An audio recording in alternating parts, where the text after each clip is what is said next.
It's all right to be just a little bit crazy. Being creative is being a little bit crazy in just the right vibration. With that in mind, you should understand God's completely insane.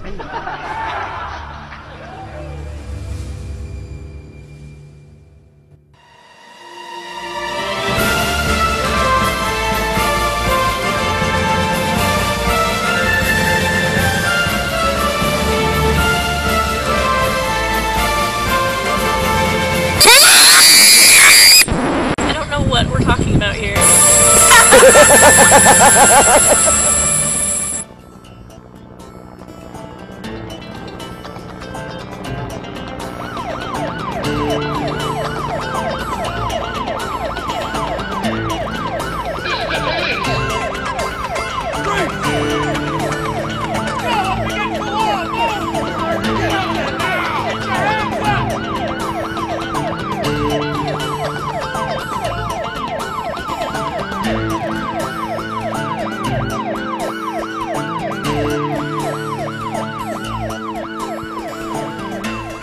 We don't need a scary FBI warning.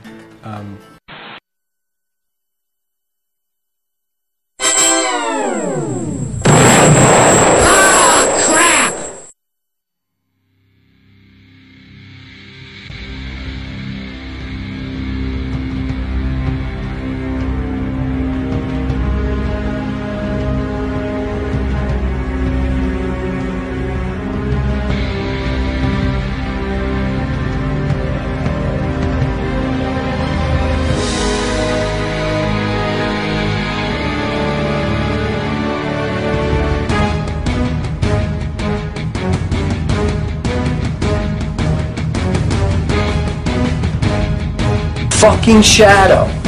Chicago people. Chicagoans? Is it Chicagoans? Yes, Chicagoans. Yeah. Otherwise known as crazy motherfuckers.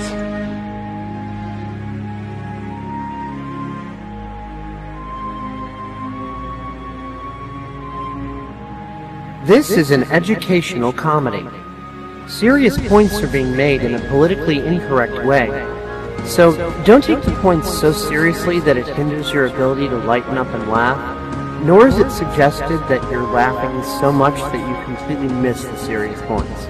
Strap in, you're going to be here for a while. Thank you for watching. You want to save the planet? Deal with your fucking shadow. It's the reality of it. Truth of it.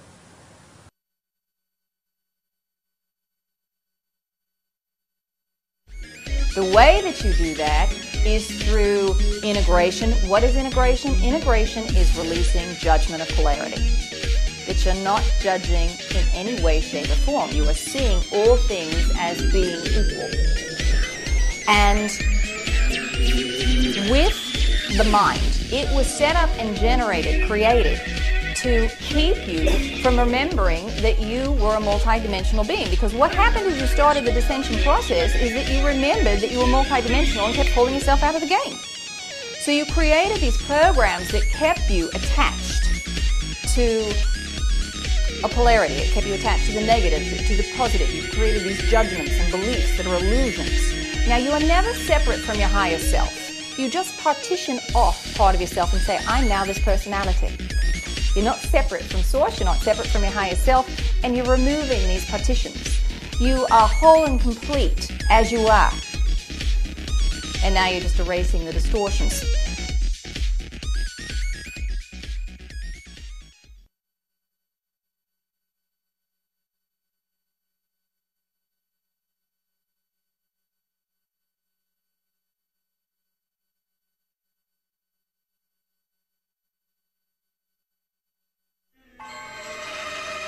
It's Newsreel Films presents exciting news.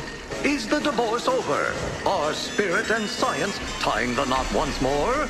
Are the church and the laboratory saying the same thing? Out of the misty ages of antiquity, the quest for the divine and the quest for knowledge about the universe marched hand in hand. Ancient Sumer, there was a god of astronomy, a god of horticulture, a god of irrigation, and the temple priests were the scribes and technologists investigating these fields of knowledge. Ancient Greece, philosophers asking the questions of why are we here, developed the theory of the atom, celestial movements, and human ethics. Medieval Europe, the Western Church arose to a position of supreme power. Kingmaker, landowner, and purveyor of the truth. The Church took it upon themselves to be the one knower of everything. The dogma was law. Yet science had moved forward and now challenged the dogma that the Earth was the center of the universe. Copernicus, Bruno, and Galileo all felt the heavy hand of the Church. But tragedy. Unable to suppress science anymore, the Church and science divided up knowledge and human endeavor. Descartes invented dualism. The Church had the unseen, science the seen, and materialism was born. An uneasy truce. Scientists were no longer being bound, and they reacted with a vengeance. All the unseen is fantasy, delusion. We are strictly little machines running in a predictable machine universe governed by strict immutable laws. The Church pushed back. Soulless scientists were condemned to hell. Darwin countered. The Creator is nothing, nowhere. We are random mutations, simply a carrier of TNA's relentless quest for more in a meaningless universe. And meanwhile, both science and religion were hitting the wall. If everything was mechanistic and God was the holy creator, then what were we humans supposed to do? Science dug ever deeper into a dead universe and stumbled upon and unlocked a mystery. In tiny corners of space and time, scientists found unfathomable energy and mind-numbing mysteries. Mysteries that suggest we are all connected, that the physical universe is essentially non-physical. Time and space are just constructs of this non-materialness.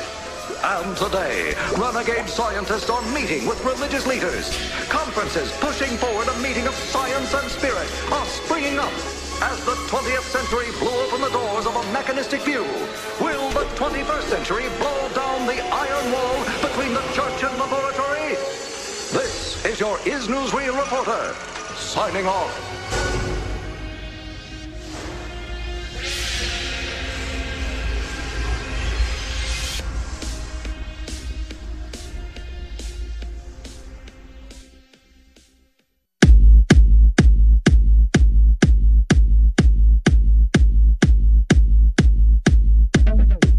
Modern psychology has a word that is probably used more than any other word in psychology.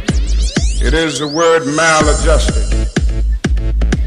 It is the ringing cry of modern child psychology, maladjusted.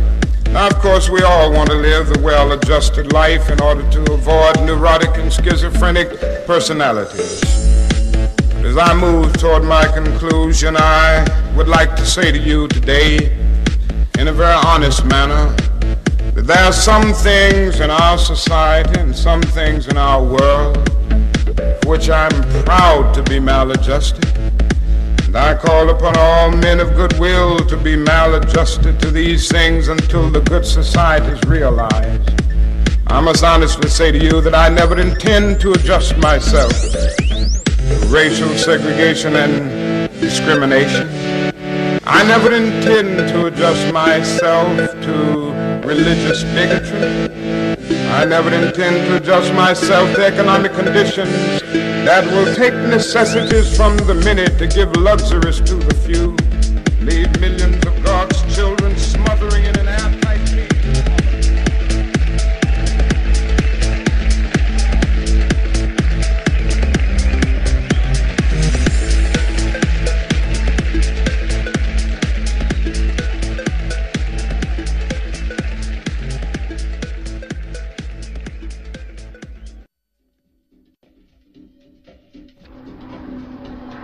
So Freud, I hear you have quite a few interesting concepts that I would like you to tell me about.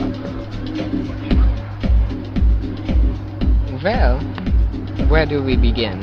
Have you ever really asked yourself why you're getting the results you're getting? Why you're not changing the results you're getting? So we gotta get real with the deal here. What's the real deal? How does this work? How does the awakening really work? It comes down to some nitty-gritty things. That makes sense, right? So I've always been taught that your emotions are telling you the truth. And yet, what have we been programmed and taught and learned? That your emotions are to be feared? It doesn't have to be the way people make it out to be. They think that they're stuck in this big revolving cycle and circle, and there's no way to get out of it. That's what society does to you. You feel trapped in society. If you have too many of them, you need to numb them down. They prescribe shit. Let's take a drug. They prescribe shit. If let's flatline everybody. If you suffer from depression, instead of getting the emotions rolling, let's suppress them. They prescribe shit. Well, if you want to talk concept-wise, one of my favorite concepts would be something I did very early in life. I did a lot of experimentation on. It's a little-known substance known as the cocaine, as the Colombians call it. And it's quite special indeed. It is the bomb, y'all.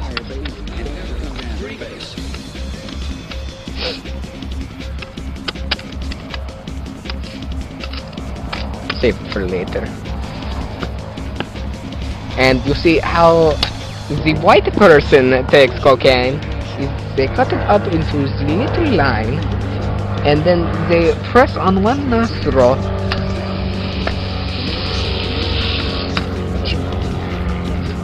while sniffing on the other, and maybe the other.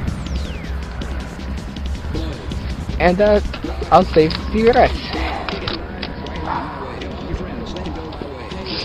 It's quite a strange, nice spin if you want to think about it.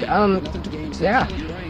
Now I've been told it's controversial and it doesn't make sense and you're a horrible coke addict, Sigmund Freud. But you know, I mean, those people are just jealous because I do it like a boss. And remember, kids, stay off crack. Do cocaine. It's a cleaner cut. And all the cool kids are doing it. And you want to be cool, right? Sure you do. Don't you? So Amber here, okay, Amber here is psychotic, okay? We perform lobotomies and shock therapy to Amber. Amber's still crazy. So I decided to talk to Amber like a normal person to hopefully make her problems go away. And when that doesn't work, we feed her loving, tender medication, children. It always solves everything. They prescribe shit. Yes, go back to your cell, Amber. And you see, those are just a few concepts we have, but my favorite concept is cocaine. It's the bomb, y'all. Well, you try and make everything I did on cocaine. You can't, because cocaine is amazing. Anyways, they prescribe shit. Another amazing discovery I found was when I was working and doing therapy treatment with people who had psychological problems with them, and a friend of mine suggested the idea that he's been using for a while, which was to sit down and actually talk with the patient. And through all that talking, I've discovered that just possibly even just talking to the patient and loving tender medication, they prescribe shit, can solve all of the mental problems. And, you know, I mean, seriously, like a pill a day and super expensive therapy treatments, they prescribe shit. Make all problems go away. Not to mention the greatest scam ever. They prescribe shit. So then you get into a flatline state. One of the reasons people don't create very comfortably is their imaginations are turned off.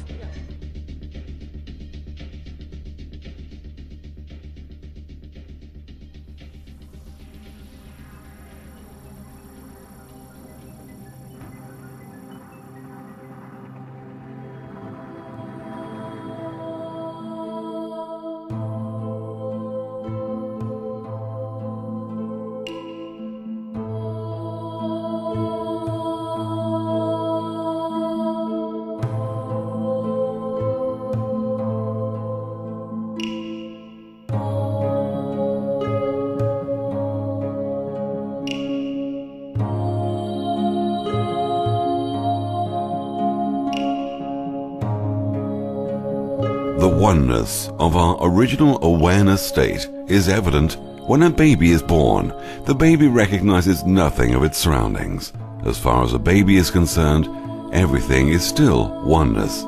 We then start to learn to interpret the stupidity of our brainwashed parents.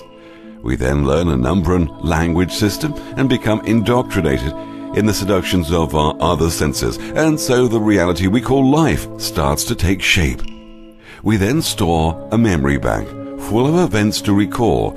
Add to this mix the trauma of fear, stress, and anxiety, followed by religious guilt and decades of subliminal and not so subliminal programming. We then become totally hypnotized, and just like sheep we follow the pack, going through life like mindless zombies.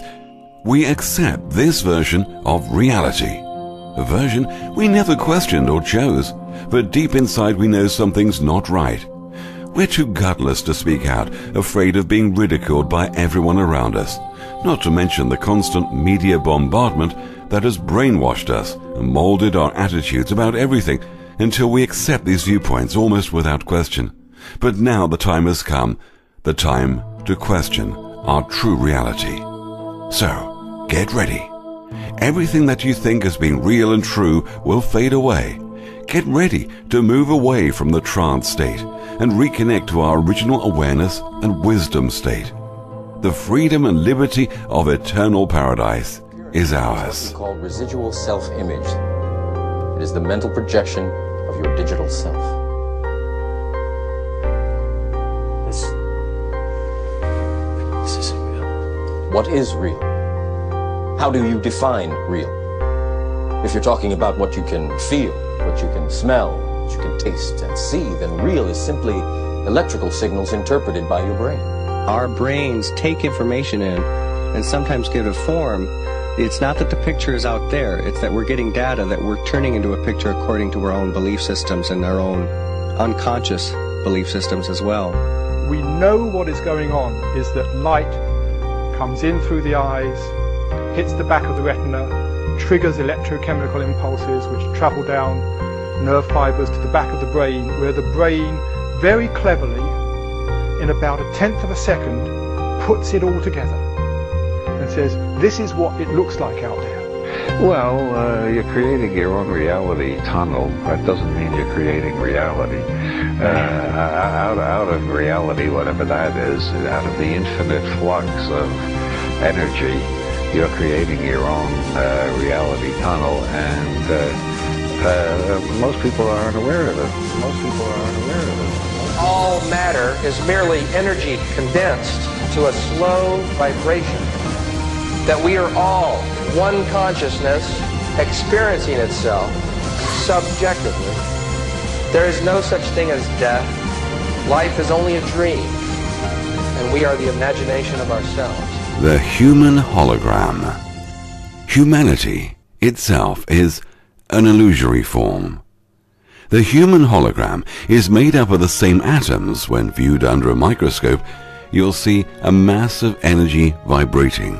Every part of the body is a smaller version of the whole body, and this is why every cell contains all the information necessary to create an entire human form.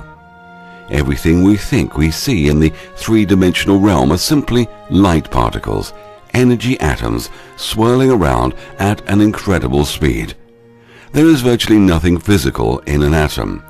The swirl of atoms creates such an incredible blur that it is impossible to see through them. Therefore, they appear real and physical, and ultimately the three-dimensional world seems to take on substance or matter.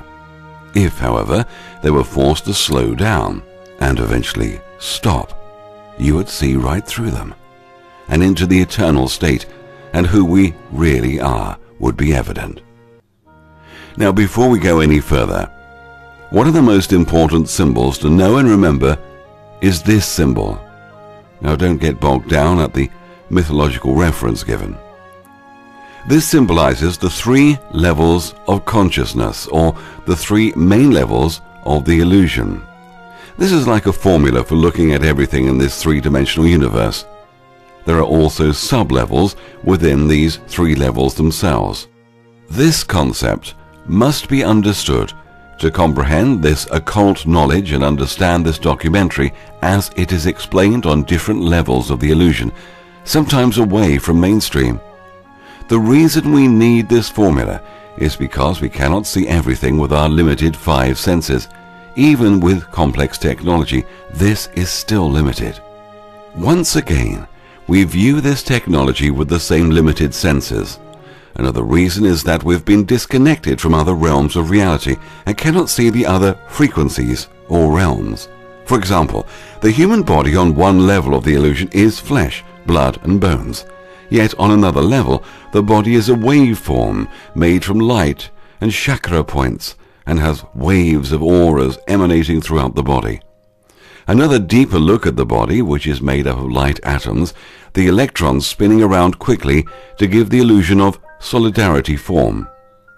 The final level of this is the atoms and molecules themselves are like source codes or matrix codes of information. These atoms can communicate with each other no matter the distance, even light years apart. This is because time and space are an illusion. Now, let's have a look at the human brain. The human brain on one level of the illusion is this mushy sponge. Yet on another level, the electric and magnetic firing of the neurons in the brain. Now, the third level of the illusion is the liquid crystal prism of our brains. Deeper levels of the illusion are always the same, light, atoms, and the very end is the information structure. How the mind really works. The mind is obsessed with shape, sound, and color. Why? Because that's all it has. The crystal brain was created that way. Thoughts are sounds, shapes, vibrations, and light. That's the universal language or software. The mind then decodes these sounds, vibrations, into a 3D holographic illusion. Over 400 billion pieces of information per second is sorted in the subconscious mind by the time it bubbles up through to the conscious mind. Now, depending on one's belief patterns, only 2,000 bits of information remain, which turns into a 3D experience we call life. The leftovers are the most self-serving information, which is about the environment, our bodies, and time. The mind manifests what it focuses on. When we consider how we see things in this 3D space, we're told, from an intellectual perspective, that light enters through the pupil of our eye, where it strikes the back of the eye, where it's reversed, and then travels along a neurological path to our brain, where it's flipped right side up again, and we see an image. Unfortunately, this is incorrect.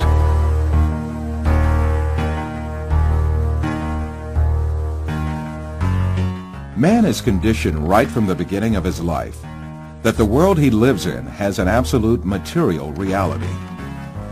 So he grows up under the effect of this conditioning and builds his entire life on this viewpoint.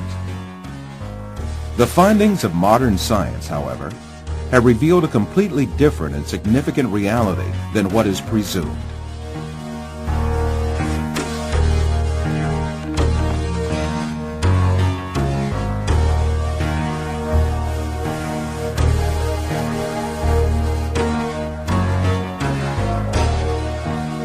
All the information that we have about the external world is conveyed to us by our 5 senses. The world we know of consists of what our eyes see, our ears hear, our noses smell, our tongues taste, and our hands feel. Man is dependent on only those 5 senses since birth. That is why he knows the external world only the way it is presented by these senses.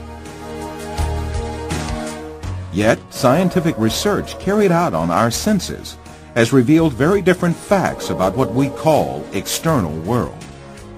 And these facts have brought to light a very important secret about matter, which makes up the external world.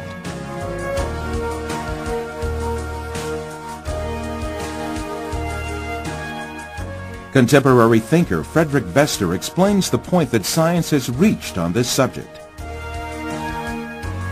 Statements of some scientists posing that man is an image everything experienced is temporary and deceptive, and this universe is a shadow, seems to be proven by science in our day. In order to better grasp this secret behind matter, let us be reminded of our information about our sense of sight, which provides us with the most extensive information about the external world.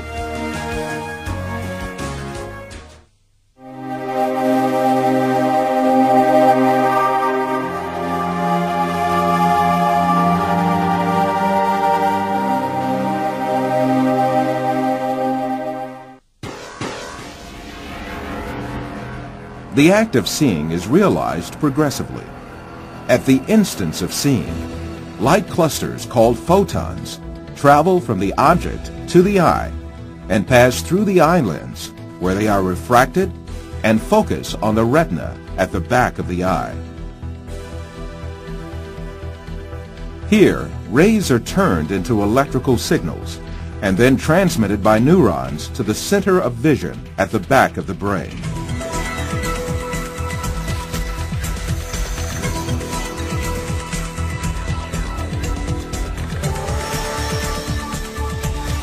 The act of seeing actually takes place in this center in the brain.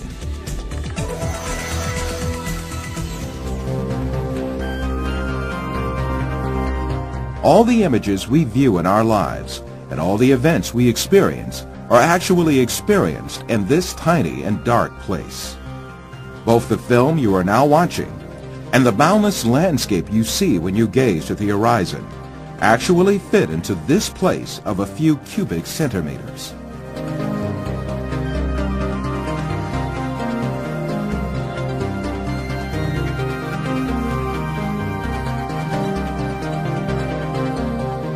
Now, let us reconsider this information more carefully. When we say we see, we actually see the effect the rays reaching our eyes form in our brain by being converted into electric signals. When we say we see, we actually observe the electrical signals in our brain. By the way, there is another point that has to be kept in mind.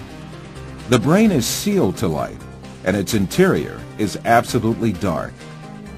Therefore, it is never possible for the brain to contact with light itself. We can explain this interesting situation with an example. Let us suppose that in front of us there is a burning candle, and we view its light. During this period, when we view the candle's light, the inside of our skull and our brain are in absolute darkness.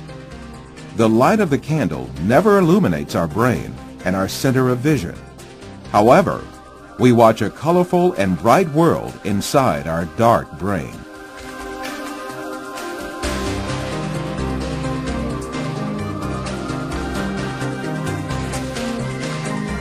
The same situation applies to all our other senses. Sound, touch, taste, and smell are all perceived in the brain as electrical signals.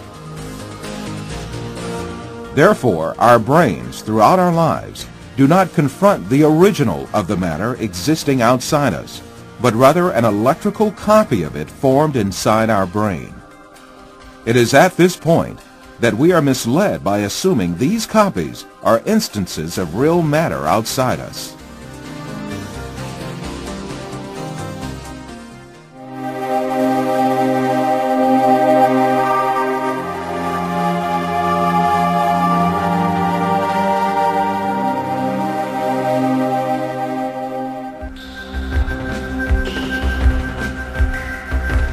These physical facts make us come to an indisputable conclusion. Everything we see, touch, hear, and perceive is matter. The world, or the universe, is only electrical signals in our brain.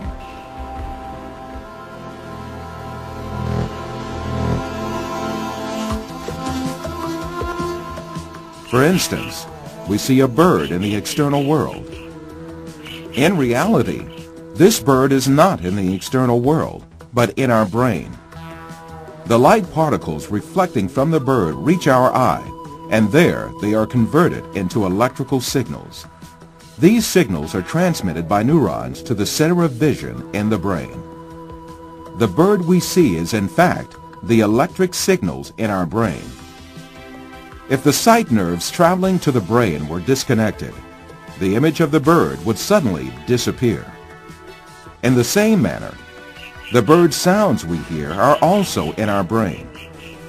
If the nerve traveling from the ear to the brain was disconnected, there would be no sound left.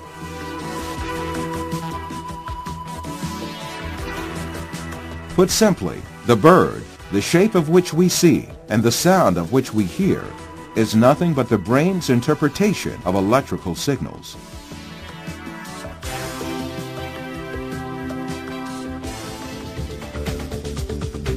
Another point to be considered here is the sense of distance.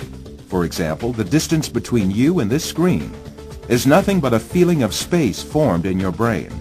Also, objects that seem to be very distant in one person's view are actually images clustered at one spot in the brain.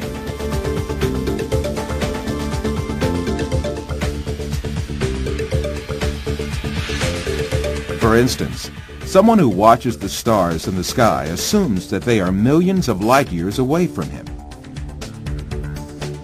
Yet the stars are right inside himself and the center of vision of his brain.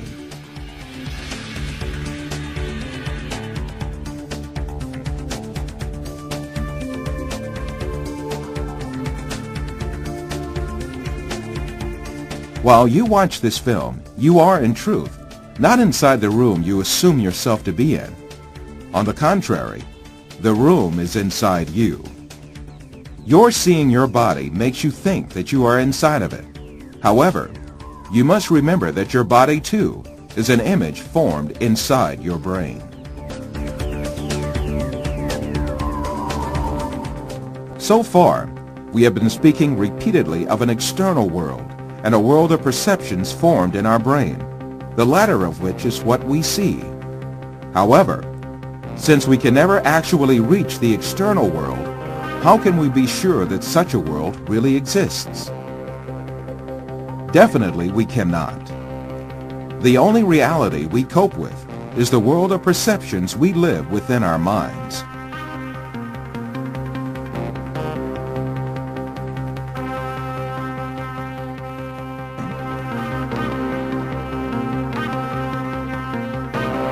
To imagine matter to have an existence outside the mind is indeed a deception.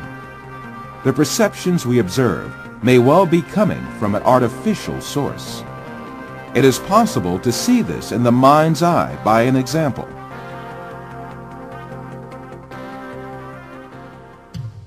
First, let us suppose that we could take our brain out of our body and keep it alive in a glass jar. Let us put a computer in which all kinds of information can be recorded. Finally, let us transmit the electrical signals of all the data related to a setting, such as image, sound, and smell, to this computer. Let us connect this computer to the sensory centers in our brain with electrodes and send the pre-recorded data to our brain. As our brain perceives these signals, it will see and live the setting correlated with these. From this computer, we can send to our brain also signals pertaining to our own image. For instance, we can send to our brain the electrical correlates of such senses as sight, hearing, and touch that we perceive while we sit at a desk. In that state, our brain would think itself as a businessman sitting in his office. This imaginary world would continue as long as the stimulations keep coming from the computer. We would never realize that we only consist of a brain. It is indeed very easy for us to be deceived into believing perceptions without any material correlates to be real. This is just what happens in our dreams.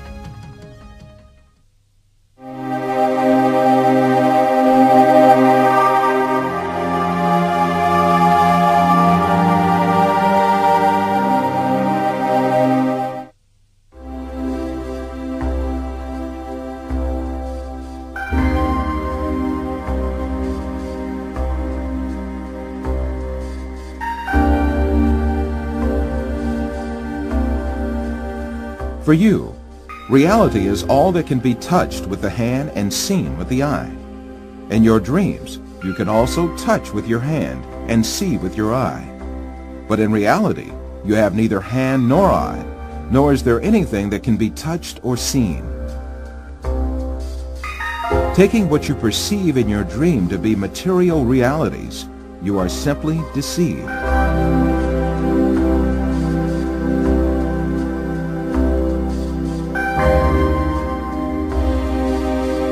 For example, a person deeply asleep in his bed may see himself in an entirely different world in his dream.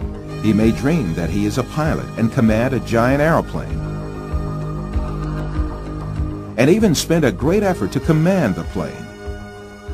In fact, this person has not taken even one step away from his bed. In his dreams, he may visit different settings and meet with friends, have a chat with them, eat and drink together. It is only when the person awakes from his dream that he realizes all were only perceptions. If we are able to live easily in an unreal world during our dreams, the same thing can equally be true for the world we live in. When we wake up from a dream, there is no logical reason for not thinking that we have entered a longer dream that we call real life. The reason we consider our dream to be fancy and the world as real is nothing but a product of our habits and prejudices. This suggests that we may well be awoken from the life on earth, which we think we are living right now, just as we are awoken from a dream.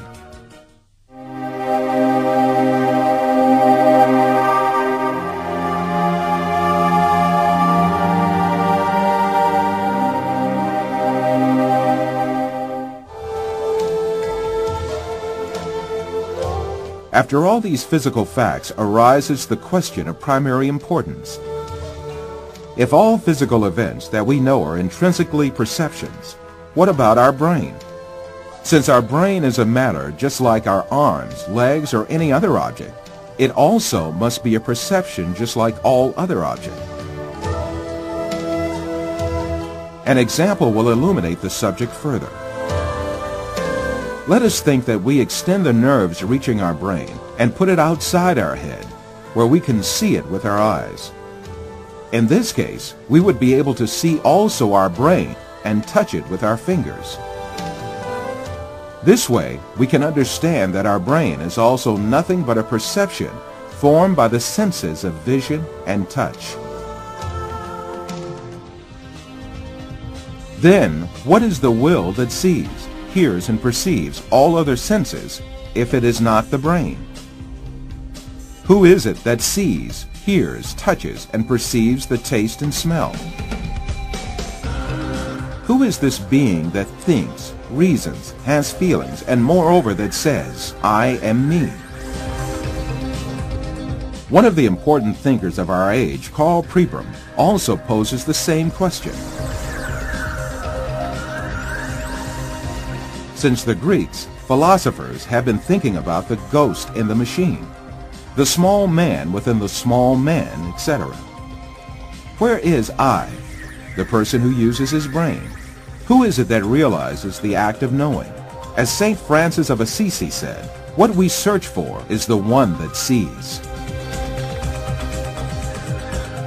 In fact, this metaphysical being that uses the brain, that sees and feels, is the soul. What we call the material world is the aggregate of perceptions viewed and felt by this soul. Just as the bodies we possess and the material world we see in our dreams have no physical reality, the universe we occupy and the bodies we possess now also have no physical reality.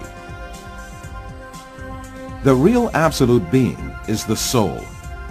Matter consists merely of perceptions viewed by the soul. Yes, even if we start with the presupposition that matter is real, the laws of physics, chemistry, and biology all lead us to the fact that matter consists of an illusion, and to the inevitable actuality of a metaphysical matter. This is the secret beyond matter. This fact is so definite that it alarms some materialist scientists who think matter to be the absolute being. Science writer Lincoln Barnett says in his book, The Universe in Einstein, along with philosophers' reduction of all objective reality to a shadow world of perceptions, scientists have become aware of the alarming limitations of man's senses.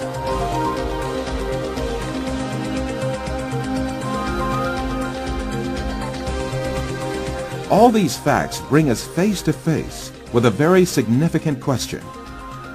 If the thing we acknowledge to be the material world is merely comprised of perceptions given to our soul, then what is the source of these perceptions? In answering this question, we must consider the fact that matter does not have a self-governing existence by itself, but is a perception. Therefore, this perception must have been caused by another power, which means that it must have been created. Moreover, this creation must be continuous. If there were not a continuous and consistent creation, then what we call matter would disappear and be lost. This may be likened to a television on which a picture is displayed as long as the signal continues to be broadcast. If the broadcast stops, the image on the screen will also disappear. Light is thought, and the thought of what we are intended to see is implanted within the liquid crystal prism of our brain. The suggestion, which originated from the original creative mindset, travels through the crystal brain, and similar to a ray of light passing through a rain shower, a rainbow of three-dimensional color, form and sound explodes in front of us. Whatever suggestion is attached to that explosion emanating from our crystal brain determines color, shape, depth, sound, and so on. The things we see, the sounds we hear, the smells we smell, all these details are within the thought, which is the word, the sound, the vibration, the energy, the glowing, and is the light. This has all been implanted in our brains as subliminal suggestion, and we believe it because we believe our senses and all the suggestion attached to them. It seems real. Even the sun, moon, and stars that reflect light to our eyes make up the hypnotic suggestion to convince us that what we see is real. It's only light. It's just a seductive, illusory, convincing thought form conjured up by the original oneness. Physical mass does not move, only the information of the swirling mass of atoms that make it what it is. DNA. This is the body's genetic library, found in every cell, and we all have some 120 billion miles of the stuff. It is DNA that carries the codes for our physical characteristics, but it is far more than that. It contains in excess of 100 trillion times more information than our most sophisticated storage devices. The DNA of all life, everything from a human being to a reptile, cat, dog, tree, flower, fish, insect, everything, shares the same codes known as A, G, C, adenine, guanine, cytosine, and thymine. This DNA tape has letters and a language, which is how we were created by this original thought entity. It is this programming into our very fiber that causes us to believe that what our language is saying to us is real. Without this language in our DNA, we would not give any credence to this 3D illusion we call life. However, because it is built into us to deceive us, we feel we have no choice but to accept that everything we see is real. The reader of the body software is called RNA, or ribonucleic acid, which is usually found in the form of a single strand. To keep it simple, the DNA is like the disk or template, and the RNA is like the laser that reads the information on the disk and communicates it to the cells. mental, and emotional influences like stress, trauma, and electromagnetic and chemical pollution, including additives in our food and drink. These can destabilize the RNA reading process and cause translation mistakes that lead to disease. All of these factors and more can affect how the RNA reads the DNA, and this is fundamental to both physical and mental health and our sense of reality. Now listen carefully here. DNA is a crystalline structure and a receiver, transmitter and amplifier of frequencies or light. This is what plugs us into the matrix and plugs everything and everyone around us. We are all connected to each other, including every animal and every living creature. The subconscious mind is located in the DNA. The subconscious mind provides a link with infinite intelligence and all other minds. So, why are some people smart and some people not? Well, in reality, we are all born on the same level of awareness. Different levels of awareness has to do with our programming and our belief patterns from the very start of life. DNA traits are also passed from father to son, mother to daughter, all the way from our past ancestry tree. We carry these traits and pass these traits to future generations. Higher levels of awareness also depends on how connected someone is to infinite intelligence inside the matrix illusion and infinite oneness outside the illusion. Spirituality, home surroundings, and environmental surroundings also play a major role. Unfortunately, mental laziness is now the trend of today's society. This is why the elite bloodline are obsessed with interbreeding to pass down strong traits and occult knowledge through the generations. To get a DNA strand, you have to have the proteins configured properly. Yet to get the proteins, you've got to have the DNA strand. There is no chicken before the egg. And that's just one example of this. Many would argue that the entire place, the construct of the universe, right down to the earth, to the molecular fabric of your skin, is irreducibly complex from bottom to top. Now, entropy, one of the laws of thermodynamics, is that things deteriorate, they decline over time. That's not really complex. We observe this on a day-to-day basis, that organized things tend to deteriorate to chaos over time. They don't seem to improve. Now, with humans, we engineer stuff and we try and tug a war and fight with entropy and build better things, but ultimately systems decline. Our construct, our physical bodies, are made not only just of the particles, which we'll touch on and get into in just a second, but those particles, those little precision units of information, which is what Einstein would have called them. Those little digits are making up the cells, which are as complex as cities. Going to carry it to the nucleus of the cell, which is going to open up and let the RNA carry this DNA RNA delivery system into the heart of the cell. Have you ever noticed that sometimes to understand the larger scope of something, you've got to actually go surgical for a minute. Get your hands right in the mix. Pay attention to its smallest parts for just a minute. Here, imagine winning the lottery every single day, not missing once. For the next 10,000 years, you would still be nowhere close to that number. Now, the odds of one single cell, just one little cell guy, are 10 to the 39,970 to 1, give or take. Now, in comparison to that last number, this one looks really small, right? And in mathematics, we know that anything that is 10 to the 50th power to 1 is a mathematical impossibility. There are 10 to the 82nd power atoms believed to be in the entire universe. So how many times does this number fit into that number above? The answer is this: trillions of trillions of trillions of trillions, and this number could keep on going for a long, long ways, times the number of atoms in the universe to 1, against there being one single cell in this place. I went with the lowball numbers on that, by the way.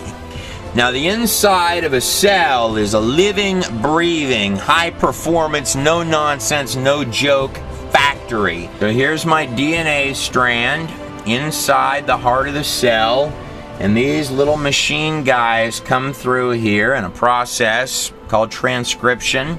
These things are the size of cities. In fact, the inner world of this cell is larger in its inner world than New York City, with all of its little parts doing very specific precision jobs. And then this next set of machines come through, and they're writing in, they're actually doing copying, which, of course, like any factory, it all fits together like a perfect glove. It doesn't have spare factory parts in there. Every little piece is serving a precision role to every other part within the inside of that cell, which would mean, of course, that at its inception, it has to start as a complete piece, otherwise it wouldn't exist at all. In fact, if you took every piece of technology that we have ever made, packed it into a space so small that you could barely see it with our largest microscopes, you would still be light years away from the technology employed in a single cell of this place. And that single cell guy, he's dependent on other things that are beating the exact same odds, or actually larger odds as well. See, he's dependent on things, and those things are dependent on things. Single cell is not just dependent on all of its internal parts, but it's dependent on the external world as well. Other things beating these same type of numbers as if simultaneously, so that all of the parts can function. Accident after accident after accident after accident, and those things are dependent on things, and those things dependent on things, and those things of things, until you realize that all of it is dependent on all of it, beating odds just like these for them to exist at all. Let me put this in perspective for you. Imagine you were that single cell, and you have just beat absolute mathematical insanity, and here you come into existence, but immediately you die because all of the other stuff that you're dependent on, it's not in place. Almost like the accidents were, I don't know, coordinated. Every living biological organism on this planet is constructed of little bitty factories. These precision factories are all doing sophisticated operations within the entirety of the cell. And each of those factories has tons and tons of parts that are all working together, doing these little precision jobs. But they're not doing these jobs on their own. These factories need sets of instructions. They need software. All of the parts of the cell are not randomly doing jobs. They're doing it based on digital coding, which is giving instructions to all of the machines. So the machines not only have to be designed to work with the software, but the software has to be designed to give instructions to the machines. So when you hear the scientists marveling, saying, how can this happen on its own? Why are the numbers this bad? The mathematical miracles happening all over the place.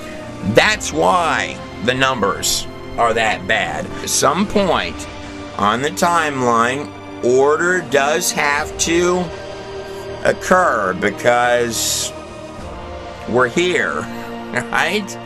Then it's about to get more intense because the digital coding in your cellular factories is about to have to coordinate and come together. That gets you one single cell and all of the factory parts that are moving inside that cell, and the little digital DNA software running the cell guy on top of the Earth that shouldn't be there in the universe that came out of nowhere.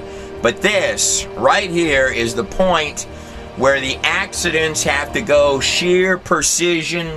That's a human heart right there, surgical. These accidents have got to be shoved violently into hyperdrive. Millions and millions and millions and millions. That is a very sophisticated piece of machinery. You do not want the digital instructions that are all coming together to create that guy. You cannot have trial and error. A little bit off this way, a little bit off that way would be a bad, bad thing.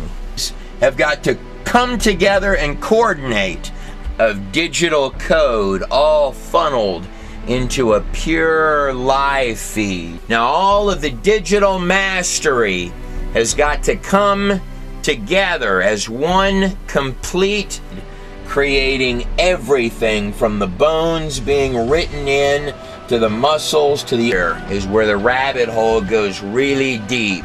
The part where you need the master file. You need body plans which will coordinate all of that software to become that pulls all of it together into one majesty, a body plan, putting together everything from the fingertips to the tongue to the toes and every part in between. And mind you, you need a body plan not just for the human beings, but a separate set of living instructions for every living, breathing species, type, and kind of organism on this planet. And this digital code has got to be a lot more complex than any of our stuff. It has to be three-dimensional and configured properly because it's making three-dimensional biological organisms from scratch. Not only are there no spare parts, not just on human beings, but on any other species of creature on Earth. They're all a precision completeness. But more than that, unlike machines that we make, like computers and things of that type, it can do redundant error correction to make sure that this comes out right. And unlike clunky machines made by man, it can self-heal, like cranes and such, that with time the part will wear out. In the construct of the human condition, the muscles are actually designed to strengthen with use. A literal mastery of biological hardware. But it's not complete until, boom, you got your consciousness. Never forget the cherry on top, right on top of all of it. Sort of like being plugged into Wi-Fi, huh? The real you, and neurons and little connections coming down the spinal cord. Almost like there's something larger going on here than mortgage payments and car notes. Look, here's the paradox. Let me lay it out for you.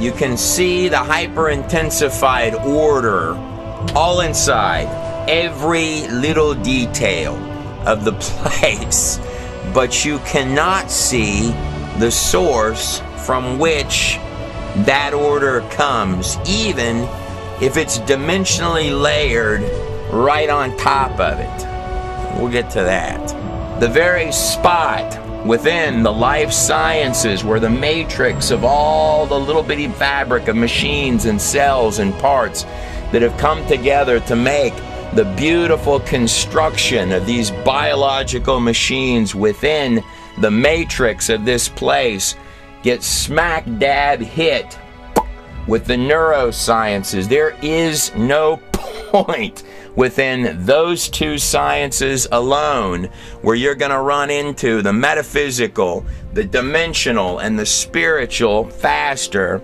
than that point to give all of these precise directions to the parts right at the moments that you think about them.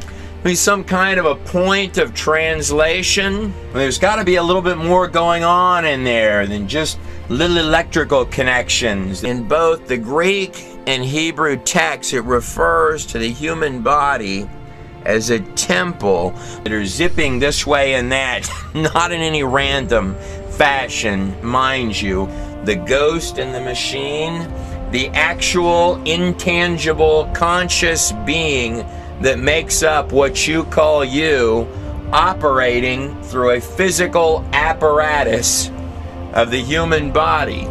The intangible controlling the tangible, the very spot where some might argue two dimensions meet. Think of the human mind like this. A state-of-the-art computer with a hard drive having access to every possible infinite supply of software programs that's never, ever, ever ending. That's the ether. The fabricated stories of alien spirits or channeling the dead are all communications of thought in the ether. Channelers channel thoughts from the ether. Every human brain communicates with infinite intelligence, but only a few know how to master it. Someone has been lying to us. It needs to stop. People need to know the truth. Alright, you people straight up know that what you put out is what you get back. So, you know that if you want to manifest something in your reality, that you need to resonate it. And people are looking at that sort of sentiment like, whoa, whoa, whoa, whoa, wait just a fucking minute. How in the fuck am I supposed to resonate that? I'm looking to obtain it. I don't have it. If I had it, then I wouldn't need to be making the little request for it. So how the fuck am I supposed to resonate something that I don't have? So it seems like a bit of a paradox. Well, let's kind of shift the framework. Let's put each of these trains on their own track so that they're not on head-on collision. Pay attention when you like something. There's a specific energetic signature. There's a feeling down to the most minute detail. Ever notice that when you really, really, really like pizza, for example, let's say, it's a very, very, very different feeling than when you might like, say, chocolate ice cream, and both of those are a very, very different feeling from when you might like, oh, I don't know, a 2011 Lamborghini Diablo. Even just the thought of liking something is resonating a frequency. You don't have to already possess it. I mean, you can just be of the opinion that you like it, even if you've never had it. I mean, you know, how do any of you people that are out there that you know are under the impression that you know you'd like to go out banging all these hot chicks or whatever? Well, gee, if you've never banged all those hot chicks, then how do you know you're gonna like it? Well, this is the same sort of thing. Now, when you get that energetic frequency, kind of consider that as the metaphysical hyperlink, alright? The metaphysical web address, you know, www.mymetaphyicalmanifestation blah blah dot whatever. And you're putting that in your quantum web browser, okay?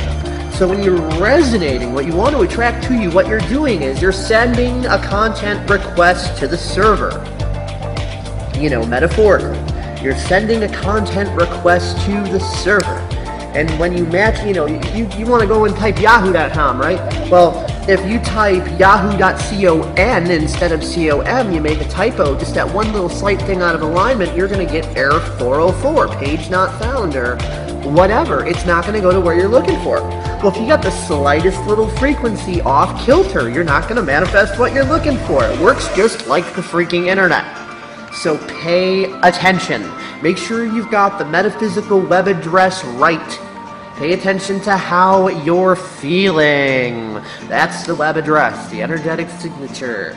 First you're thinking of something. You're thinking of that Lamborghini Diablo, and then all of a sudden there's a feeling. Well, your emotions let you know what the hell you're thinking. So pay attention to that. Pay attention to what you're thinking, how you're feeling, your surroundings, what's going on. Pay attention to all of it at the same time so you can feel and grab up that metaphysical web address, put it into the quantum browser, make the request to the server, and you'll get what you're looking to get instead of sitting there pissing and moaning going, how the fuck am I supposed to resonate something I don't have? I don't know, how are you supposed to load up a website that you don't have loaded up already? Put the fucking address in the browser, thank you. And make sure it's not your street address. Anybody see the movie? I know y'all all saw it, right? Well, we're gonna get deep into it. Counterattacks in Iraq. Strong. And there's Army strong.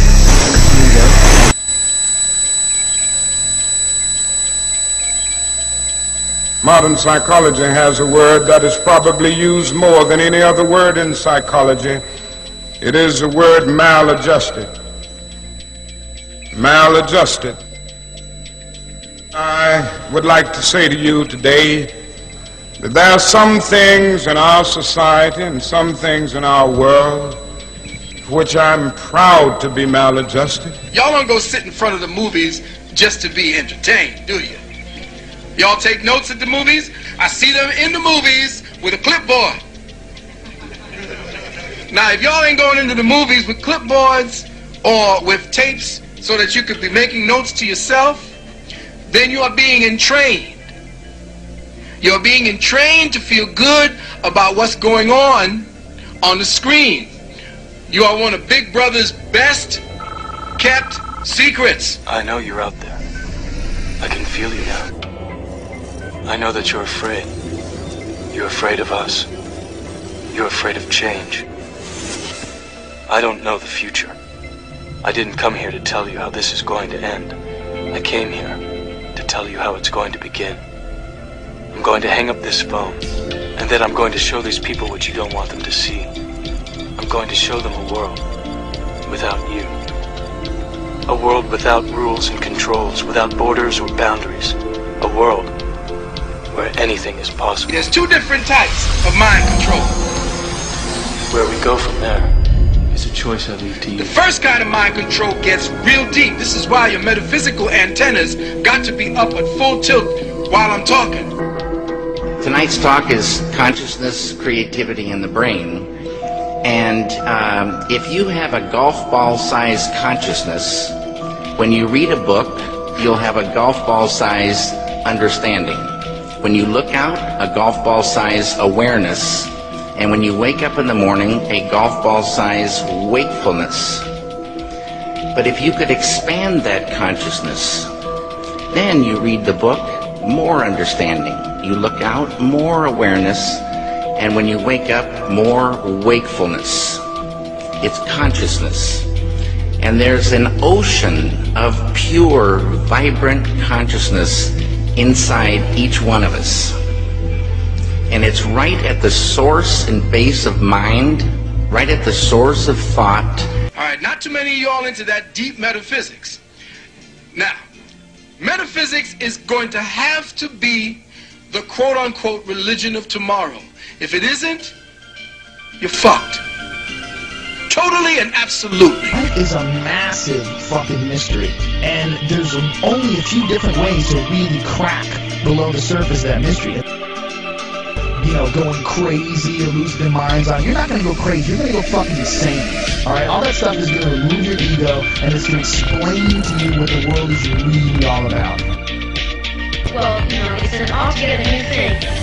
And you actually can have a religious experience.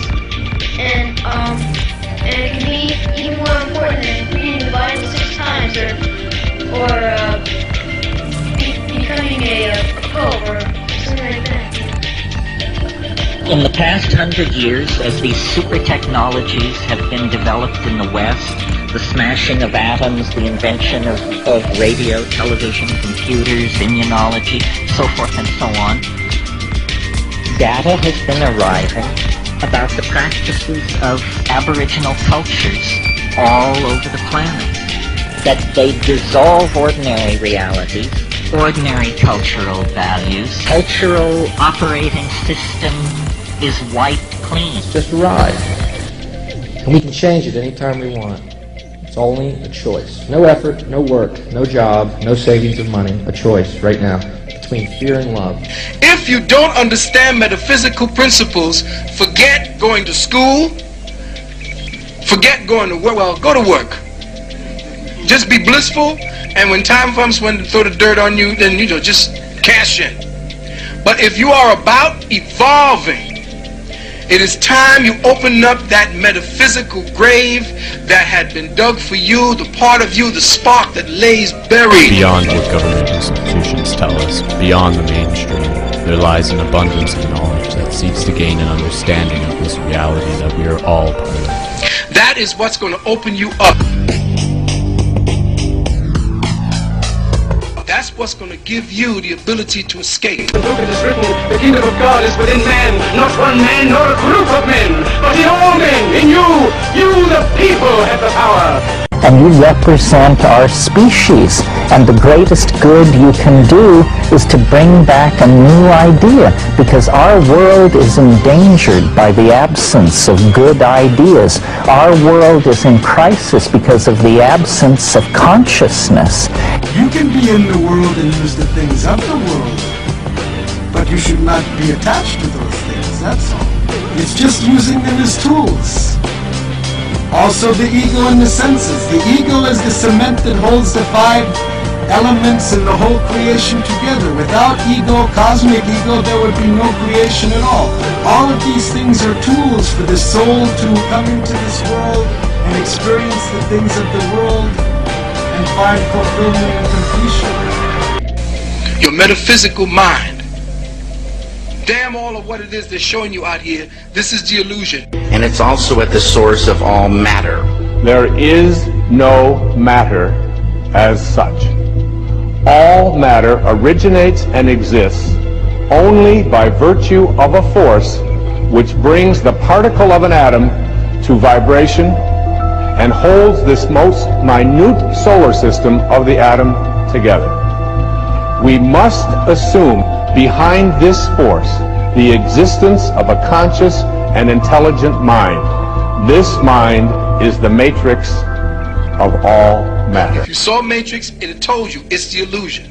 But you didn't have to go to see Matrix, because we've been telling you that for 25 years. And I know the elders have been telling you that longer than that from inside.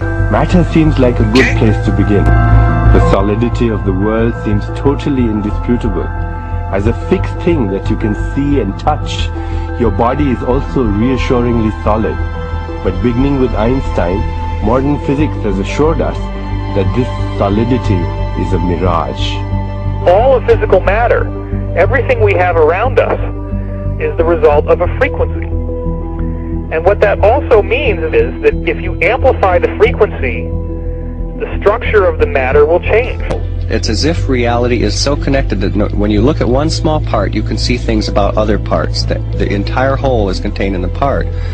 And in a sense, you can't divide reality up because we're cutting up a hologram. We can't find where one particle is because it's always a reflection of all particles. In a hologram, the whole pattern is whole and complete unto itself.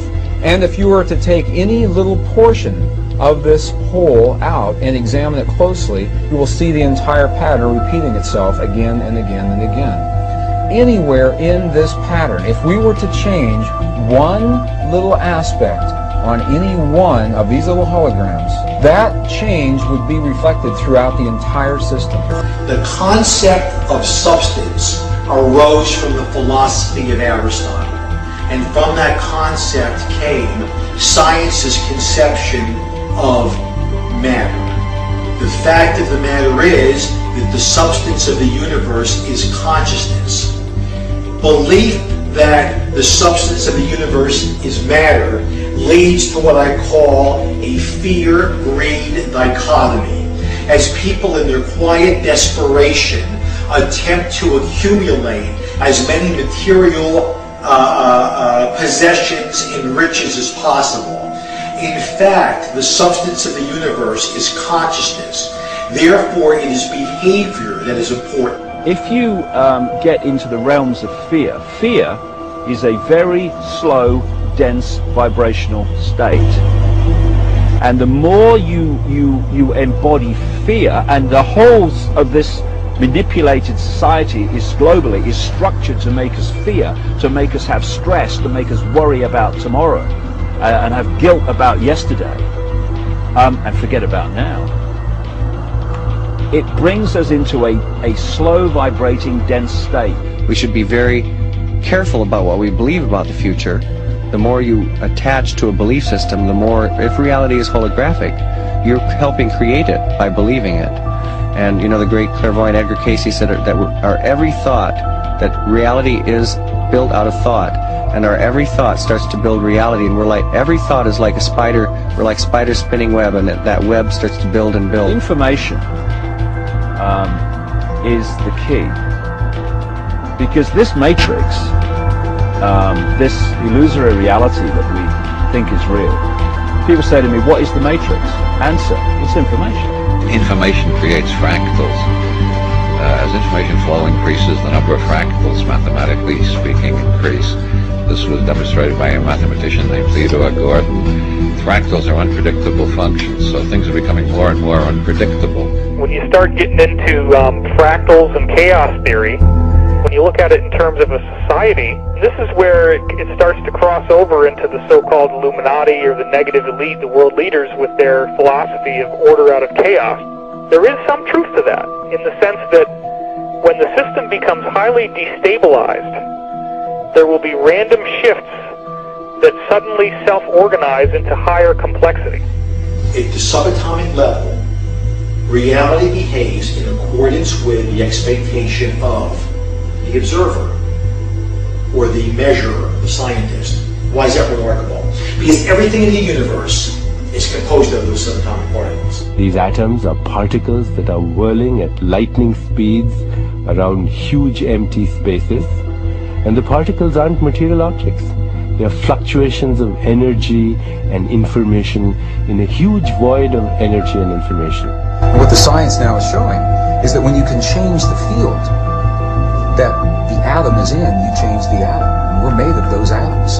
So when we have feelings in our hearts, we're changing the field that connects the stuff everything is made of, and we literally are altering our physical reality. Once you establish the reality we live in, and the nature of what the physical body is, it's a biological computer, and the nature of what we are, which is consciousness, and then you start, as I have, looking at the way this world is structured and how it works and why they do this and why they do that, it suddenly brings into crystal clarity why the world is structured as it is. Because, you know, people look through their eyes and they think this is the world, but it isn't. It's a tiny, tiny frequency range within an infinite energy field of infinite frequency ranges. And basically it's like a holographic television channel. It is the act of consciousness that actually creates the building block that the universe is made of. I can't imagine a universe that exists without us, because it's the act of us observing the world around us that is creating, allowing us to create as we go in a participatory universe. We may never find the edge of our universe as we're looking to define what this universe looks like. We may never find the smallest particle in the quantum world to see what this stuff is that we're made out of. And the reason is because everywhere we look, everywhere that consciousness explores with the expectation that something will be there, that exploration, that act of looking, observation, is the act that creates something for us to see. That we are actually building this universe as we go. Consciousness is the programming language of the universe. We are consciousness conductors. That's what we do. That's who we are. Consciousness comes through us. It emanates from us. We are the creators.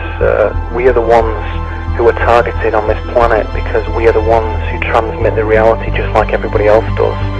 If you switch your brain off and you are sucked into the mainstream media illusion, we must understand that we are being used because we create reality. So if we are manipulated in a certain way, and if we are modulated in a certain way, then our creation becomes not ours but somebody else's. And what happens if we all do it? Everyone in this room decides to take control of reality. I'm talking about reality, I'm talking about quantum physics, I'm talking about taking control of things from the quantum level up, from the molecular level up, and it works. One of the things we're actually dealing with is as I say, some kind of operating system that can be hacked using words.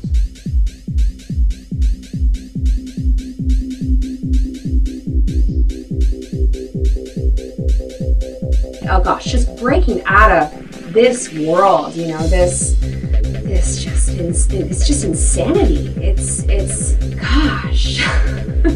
You know what? You're gonna feel a bit uncomfortable. This whole process, I know a lot of people, okay, they email me, they're like, I just want to feel like you, Leigh. I want to feel good all the time. What's your secret? How are you so high all the time? I'm going through this just like you. I have my ups and downs, and I just don't want to talk about it anymore because I'm gonna get sad, guys. I'm gonna get sad. Oh my gosh, Leigh gets sad. No way. She's human. Holy shit. I didn't know that. I thought she was a robot who's always happy. I seriously get these emails, guys. It's crazy. People think I'm like happy all the time. Energy is very powerful, and so is thought. Thought is energy. You create your reality. Matter seems like a good place to begin. The solidity of the world seems totally indisputable. As a fixed thing that you can see and touch, your body is also reassuringly solid. And get that feeling nature going.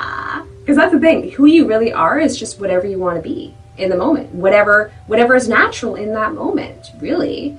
It doesn't mean you have multiple personality disorder. That is complete BS. You're just you in the moment. I mean, sometimes I'm really giddy and silly. Sometimes I have more of a dry sense of humor. Sometimes I'm really angry. Sometimes I'm really upset. But a lot of the time, I just feel so much peace within me.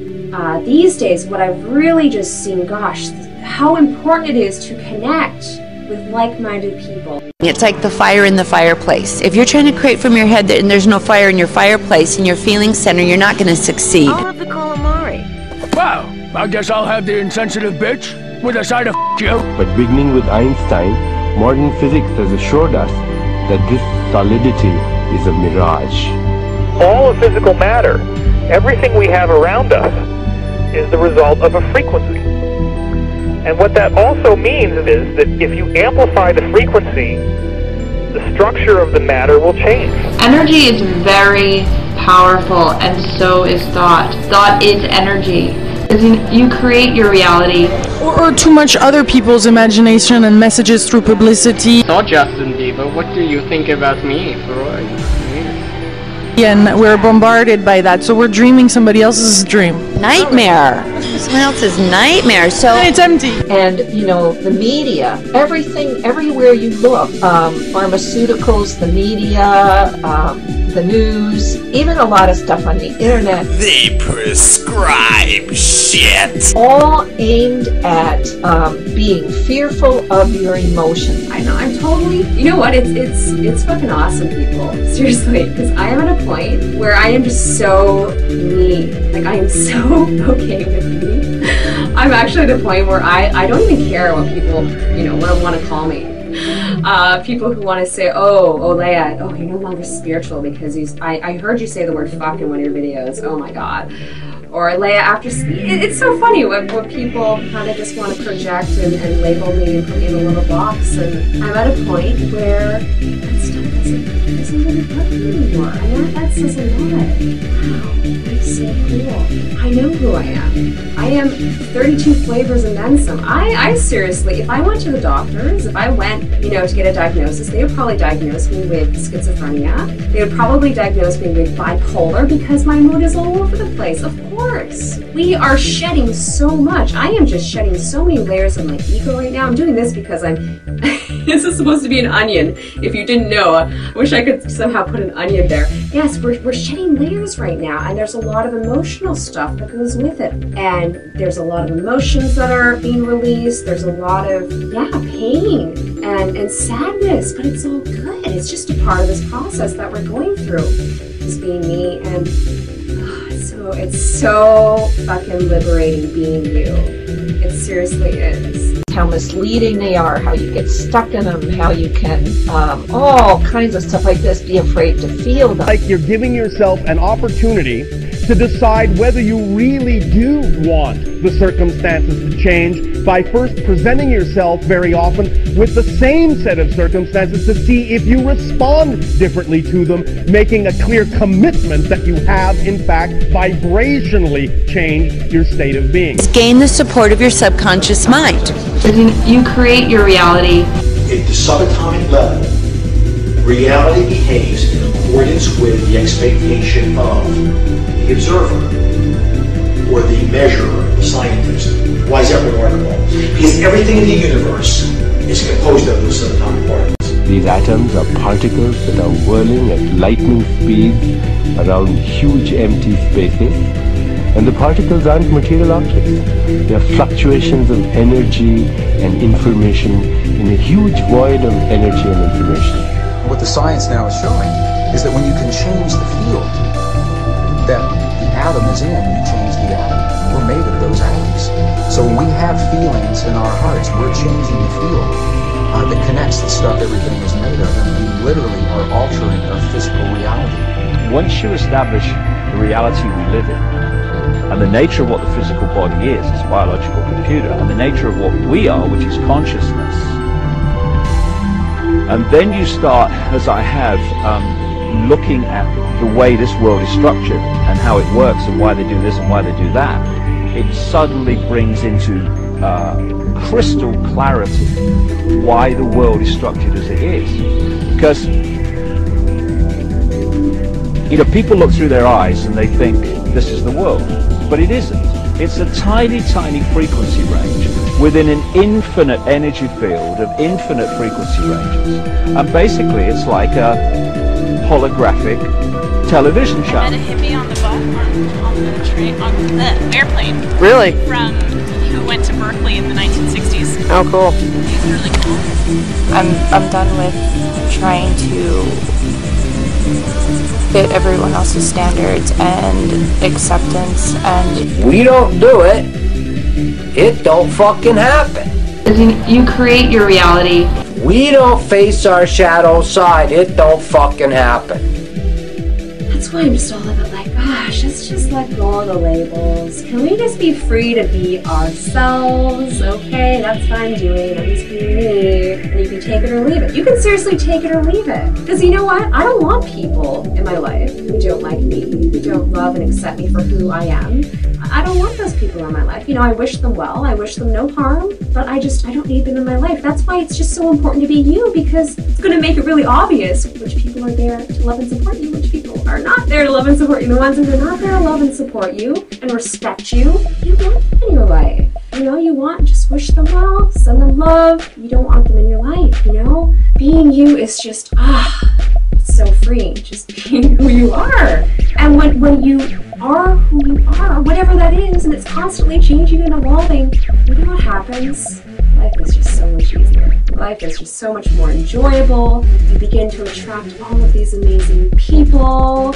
You just begin to manifest, you know, so much more. And for the people who are like, I don't really feel much right now. I don't know who I am. It's time to explore. It's time to engage and really embrace the unknown. You know, go do something. Go do something that you've always wanted to do, but you never did it because you're like, oh, if I do that, I'll be a little bit embarrassed.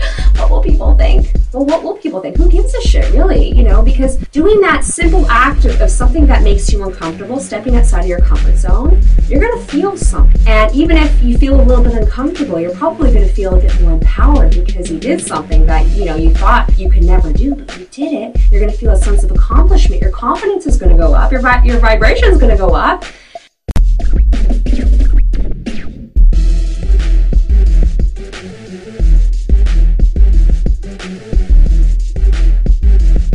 You won't save the planet.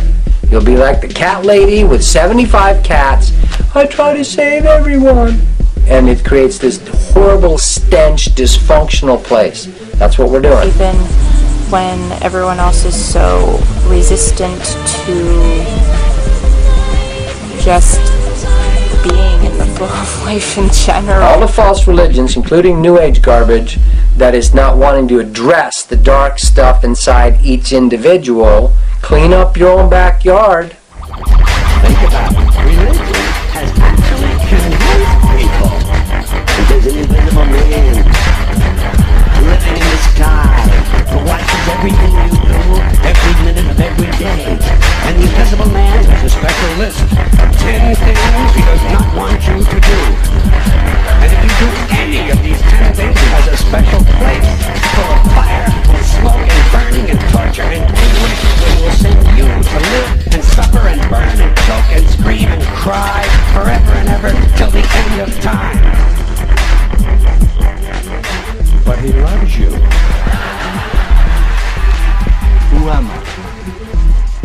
Where did I come from? What religions on the face of the earth today have any answers to that question? What should I do while I'm here? I'm bombarded from all sides by moralistic advice and judgments. From every conceivable brand, there's 20,000 versions of Christianity on the face of the earth today, just to take Christianity alone. The advice is inconsistent, confusing, bewildering. What should I do? Where did I come from? And where am I going? Any of you who surf the internet will see how many hits there are on this question of what happens after death. And all of the answers that we've been given are so bizarre, so emotionally charged, so childish, and lacking in any substance that most thinking people on the earth today have dismissed them as unworthy. Toxic waste dump is what we are when we are not dealing with our stuff inside us. We literally have a trail of astral shit, astral dark energy coming out our backside. I think I'm about to be mugged. About to be what? Man, f*** you! Enjoy the view, weather vane! Some honesty. Here's some truth. Alright? One's so resistant to different views and perspectives. You can't let that get to you. I do that often, and once I let it all go and just realize, you know,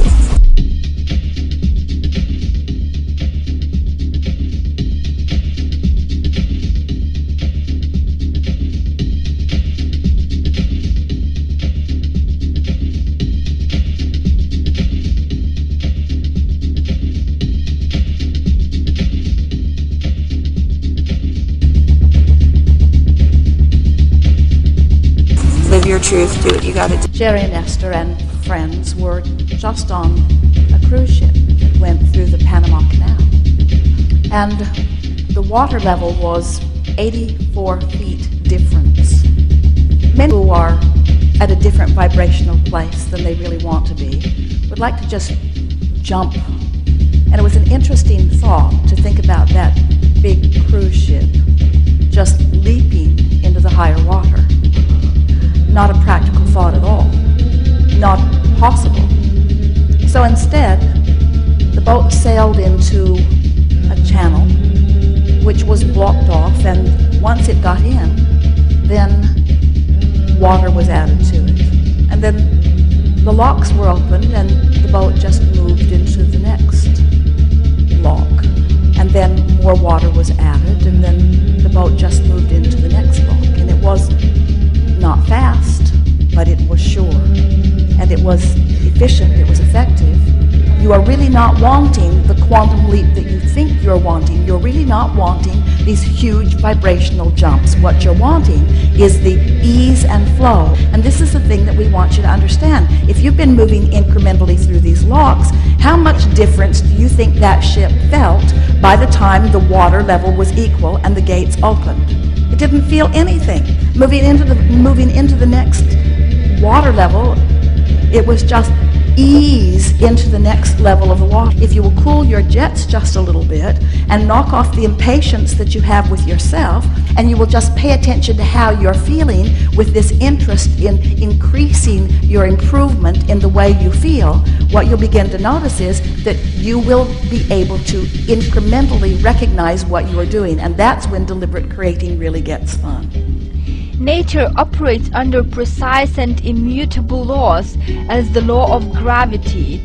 Thoughts are governed by laws with the same exactness as the law of gravity. It is wise to embrace nature's example by living within the laws. Your mind is the source and cause of all circumstances in your life. Therefore, by adjusting your thinking and disciplining your mind, your circumstances will stabilize and improve over time. Thought must be accompanied by action. If you want to climb the top of the hill, you don't just sit at the bottom and pray. At the end of the day, you will probably find you are still sitting there, unless you have mastered the act of teleportation, that is. In order to climb that hill, first you must decide to do so. Then you take a step, and another, and another. You may fall back a few steps or take a wrong turn, but you continue climbing until you reach the top. If you have a golf ball-sized consciousness, When you read a book, you'll have a golf ball size understanding. When you look out, a golf ball size awareness. And when you wake up in the morning, a golf ball size wakefulness. But if you could expand that consciousness, then you read the book, more understanding. You look out, more awareness. And when you wake up, more wakefulness. It's consciousness. And there's an ocean of pure, vibrant consciousness inside each one of us.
All in all, thought creates reality. Let's think about Aladdin and the sexual genie.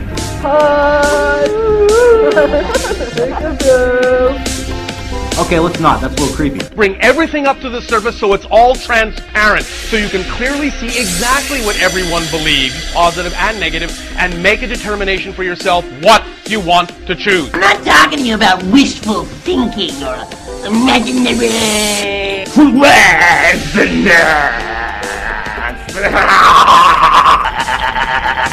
So, here you are. You've been basking, you've been appreciating, you're tuned in, tapped in, turned on, you're feeling great. I'm telling you from a more basic understanding. That the process has begun to take place inside of me. I've changed. I have abilities that I did not have before. I have understandings that I never had before. And I have assistance. It makes Enslavement secrets! Awesome! Is that delivery? Is that DiGiorno? No! We're talking about Dickie V here, baby! That's Enslavement secrets, baby! Awesome, baby! Everybody see that inner divine spark in themselves, transforming themselves and empowering themselves all together. Don't call Proctor. Proctor will call you. You see what I'm doing here, people, is I'm using these hoes, but I'm never loving these hoes. Proctor can't make a hoe a housewife. You gotta know that. ProctorNation, bitches. You'll be fucking fat girls in no time. Deal with your fucking shadow.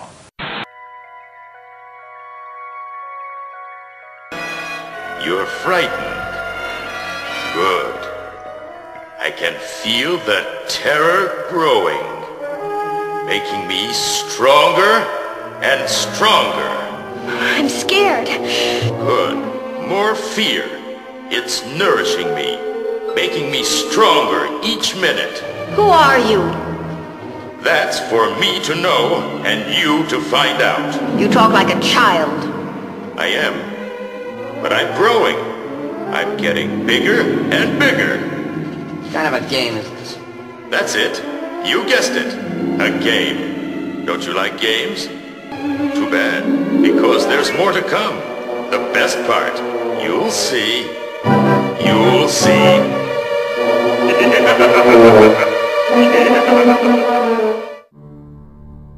The Luciferian mind of the thinking entities which run the world through the Illuminati families. They have the whole world in a confused and a panicked state of fear. They know we are a thinking being and we construct reality through thought. That is why they're trying to program this disaster in us, amongst other things. Now, everyone is waiting for a global disaster to happen. Imagine what this is doing on the conscious grid. Just imagine for 1 minute the whole world focusing on peace, love and goodwill. Imagine this effect on the conscious grid. the whole third dimension will shatter and come crashing down. In its place, a new world would rise like a phoenix from the ashes, the perfect world that everyone deep inside craves for. A utopia. A utopia where the law of attraction works in harmony to one's wishes and desires. A utopia where humans and animals dwell in a perfect harmony, where the songs of birds fill the air, interloping with harmonies of nature, a symphony that has never been heard before. Where the oceans are so clear and the water so crisp and fresh. A world where the sweet smell of cherry blossoms fills the air and reaches high above the mountains, where majestic white clouds of pillows form in the bright blue skies. But for now, it's just a dream. Returning back to this controlled present reality, where we smell the burning fumes of the cars in front of us while sitting in traffic on our way to work, to a job we dislike, or for a piece of paper with digits that determines where we live, what we eat, and where we go. A world where we are a prisoner in our own mind, shrouded in a reality we never chose or wish we belonged to. A world where we feel powerless to do anything about it. Little do we know within us, we have the power to change the world. So, let's be honest. Why is the world in such a sorry state? And why are we living in fear and denial? Is it really all the Illuminati's doing? The government's fault? Or is it the group egregore of thinking thought forms? Sure, we are all naive children being hit with reverse psychology on every front.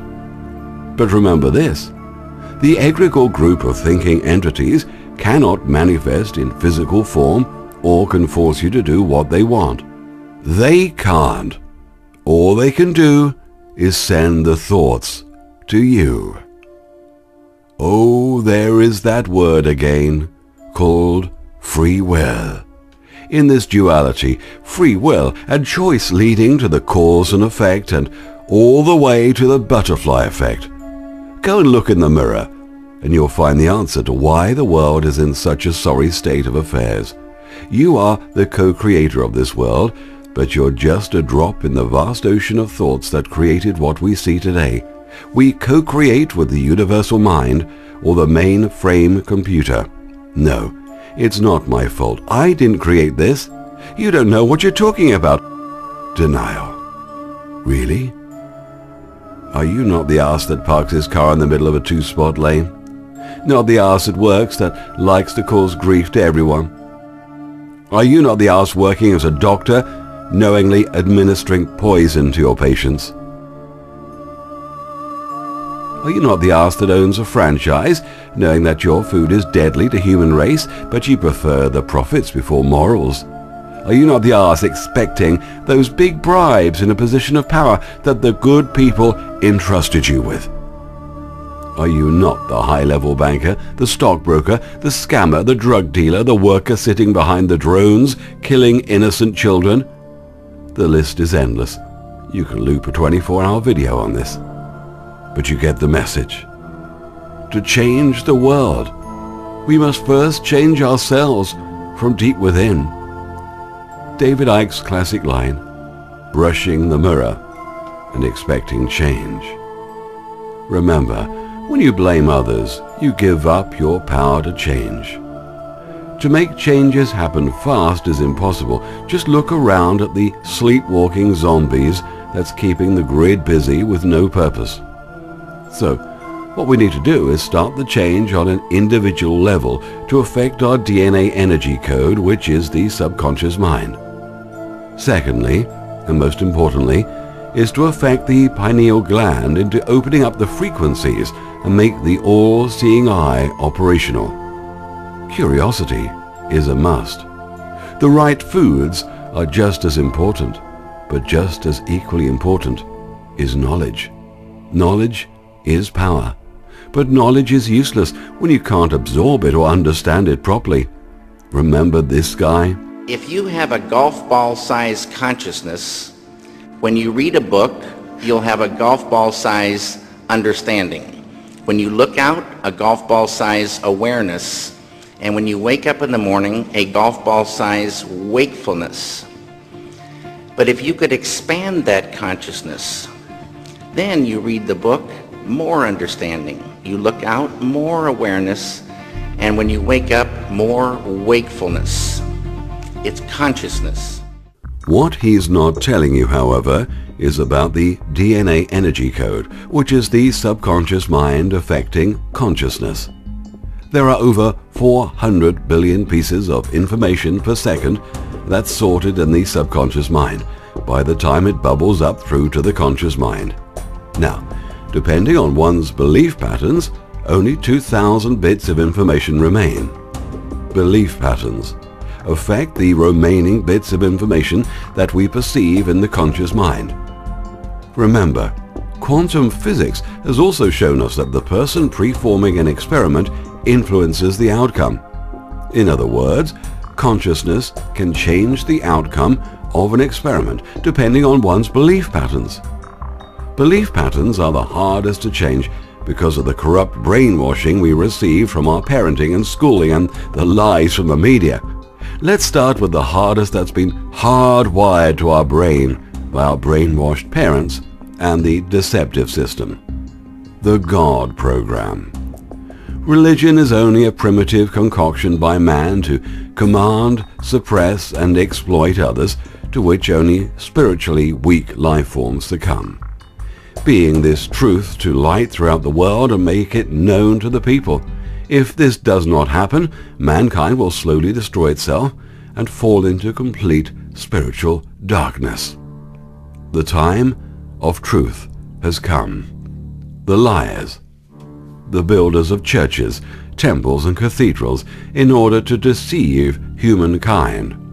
The building temples erected to lies, to deceiving and the enslavement of humankind minds and souls.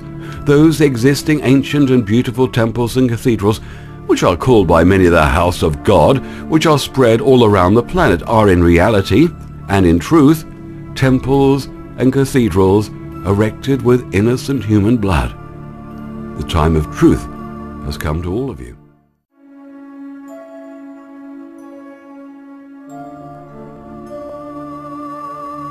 I don't make things happen. Doesn't work like that. Free will. It's like butterfly wings. Once touched, they never get off the ground. No, I only set the stage. You pull your own strings. Who are you carrying all those bricks for anyway? God? Is that it? God? Well, I tell you, let me give you a little inside information about God. God likes to watch. He's a prankster. Think about it. He gives man instincts. He gives you this extraordinary gift, and then what does he do? I swear, for his own amusement, his own private, cosmic gag reel. He sets the rules in opposition. It's the goof of all time.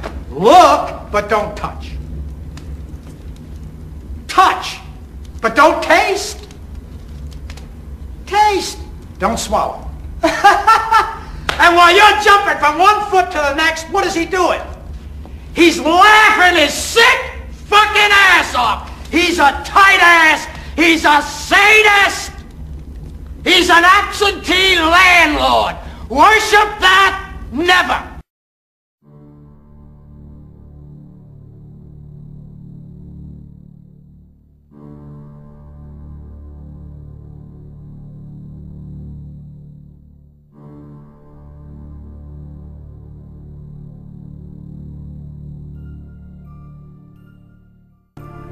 The central theme of the end times, embedded in all religions throughout our history, and a push for war, sacrifice and destruction. We don't need dogma to tell us right from wrong. Every being in the universe knows right from wrong. The all-seeing eye itself has all the sacred geometries and understandings of sacred universal law built in. It can also tune into the frequencies of the ether and other dimensions.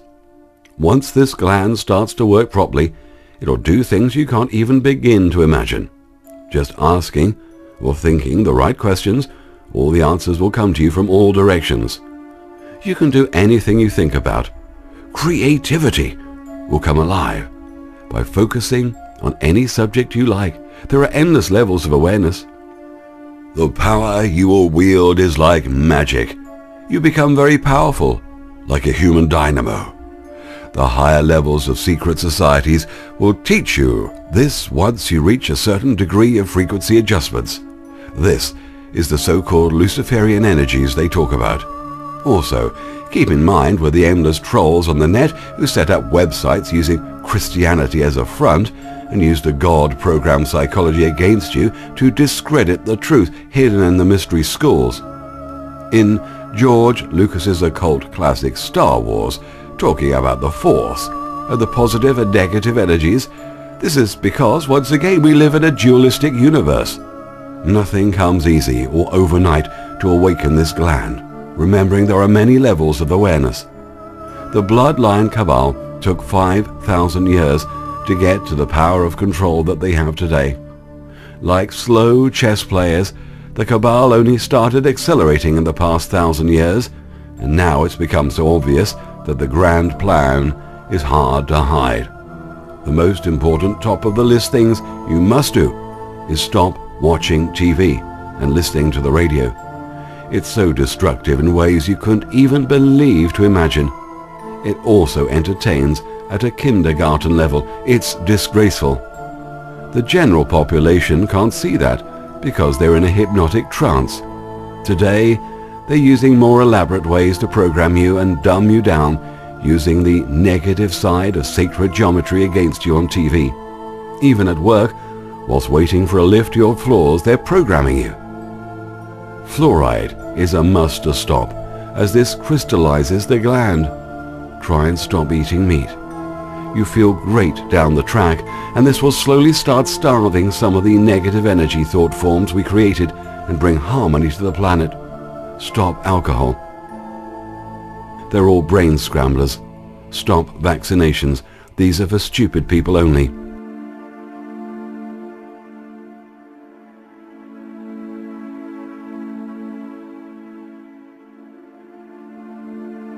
Health is very important. Learn to shop right by identifying the enemy. Exercise, meditate, and take up chi or yoga. Learn about sigils and about pineal frequency adjustments. Learn self-healing. The cures to illness are not only in nature, but the real cures are in vibrational frequencies. These technologies are hidden and suppressed. Remember, on the second level of awareness, our bodies are electric and light, so what better way to heal but with frequencies? Why do you think microchips are compatible with our bodies? Why do you think laser light works on facials to smooth wrinkles? Lasers are light frequencies. The solutions to any problems will come when our awareness levels rises. It's all in the frequencies you occupy. We have technologies that can do anything and everything.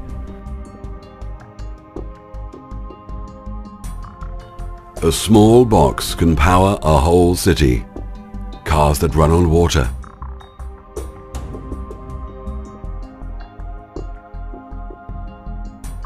We can fix every problem and cure every disease and reverse environmental damage in a very short period of time. Houston, we have the technology. We can grow endless amounts of food without chemicals or fertilizers if we realize the technology to the farmers. If they want right now, they can end poverty with a stroke of the pen. Everything is a scam. Money, taxes, and diseases. All the unnecessary laws and red tape are designed to keep you busy and frustrated. Did you know that stated in the constitutions of the world that money can be printed by governments for infrastructure, schools, hospitals, and anything that involves the government? They sold pieces of the government illegally and privatized it. They also illegally bought in the IMF. Learn the real laws and learn your legal rights. Let's just think for 1 minute what else these criminals have done to the human race. Now, if reality is holographic, then what gives them the right to charge you for land that exists on a waveform which only comes into existence when viewed? Land on the earth is our God-given right that should be for free. We are life forms connected to the earth, which is all provable. How dare they charge us for anything? The whole system needs to collapse, and a new digit system needs to take its place with no interest charged. Everything needs to be restructured and the cabal given their marching orders. Reform the government and healthcare systems. The government structure should be there to serve the people, not enslave it. Reform the education system for the young shoots grow to be strong, healthy trees. Abolish every form of illegal taxes. Abolish the war machines and focus on turning the planet into a paradise for everyone. Wishful thinking? Maybe. But achievable with the right, clean mind attached to a fully functioning, all-seeing eye working. Why do you think they put this symbol everywhere?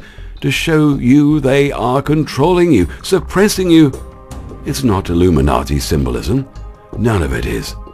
And it certainly does not belong to the Jewish mafia running Hollywood. The symbolism has been around since the beginning of man.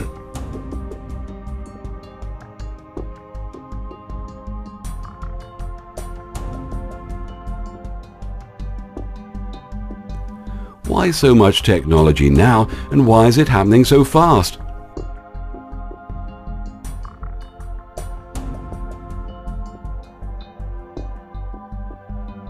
This is because now they're beginning to understand more from the hidden archives of past knowledge about the bending of light. Anything, and I mean anything that can be imagined by the human mind, can be turned into reality when you understand thought, the creational process, and the holographic nature of reality. That is why everyone is kept very busy, kept a slave from the start of life until reaching school, where they teach you nothing but time-wasting crap and how to be a money slave. Then enter the life where you're kept so busy and run down with work, with red tape and useless laws that crushes your creational forces. Introduced to a life of hard labor, taxes, sickness, and very importantly, not living in the moment, but always planning that things will be done sometime in the future, which is non-existent as yet. The super elite rich, perched high in the pyramid, can do both. They can live in the moment because they can afford to do so. Their life is always exciting and always in the moment. The poor, the 99.9%, are wasting time in the moment, planning for a future event like traveling or a fishing trip. It's always in the future. What I'm saying here is that they can do anything spontaneously because they have the funds created out of thin air with our sweat and labor. This is the association of time with money and the value we have given to a piece of paper with digits. Once you release, there is no time, no space, no past or future, and everything that is happening at the moment of now. You will go crazy at what this elite have done to the human race. The 3D world we see in front of our eyes is manifesting at that one moment. Even though everything is an illusion, it's all that we have for now, and it sure does feel real. A good illusionist will make you feel that indeed the illusion performed is real. Some people will tell you to disconnect from the illusion, but you cannot, and if you try, you will get very depressed trying. What you can do is make changes to the illusion and make it more comfortable for everyone by complying with universal law and using it to your advantage on a personal level without hurting and enslaving others who are here to explore and play with physical reality just like you are. The elite have rigged the game to benefit themselves and in return benefit a group egregore thought forms. The problem with these controlling satanic elite is that they don't want to lose their power of control. Instead of waking up the populace, they're dumbing them down.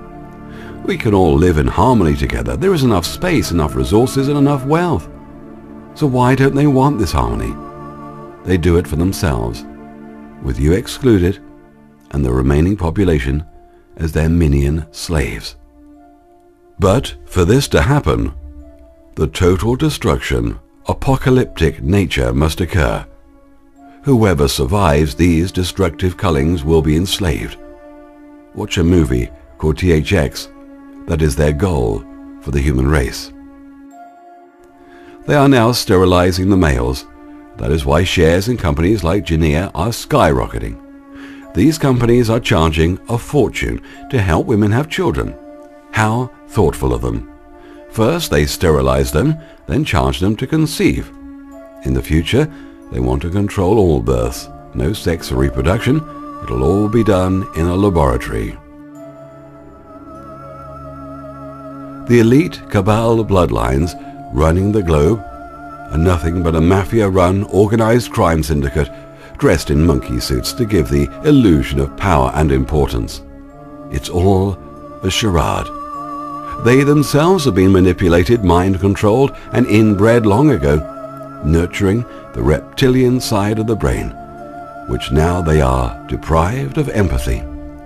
Their crimes against humanity are so transparent now. You see, once you have the all-seeing eye, your awareness levels will have the power to see through everything. No one can deceive you. Remember, the elite cabal only represents 0.001% of the population. So you must realize then that you're the problem, and you're the one helping and holding up this hideous false reality. The time has now come. No more being a spineless jellyfish. Come on, lions, grow your manes back.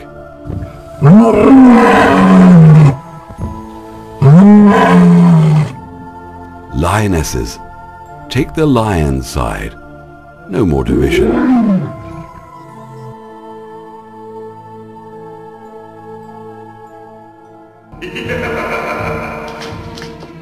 Where did you come from? You stripped off my disguise. At last you see me as I really am. And now you must die so that I can live. You can't hurt me. You're part of me. The bad part, yes. You fed me, nourished me, made me strong so that now I can destroy you. No, I won't let you. I'm stronger than you are. And I'm never going to be like you. How do you know? How do you know? I'm not afraid of you. No! Get back! I can't feel any fear now. And you can't face me, can you?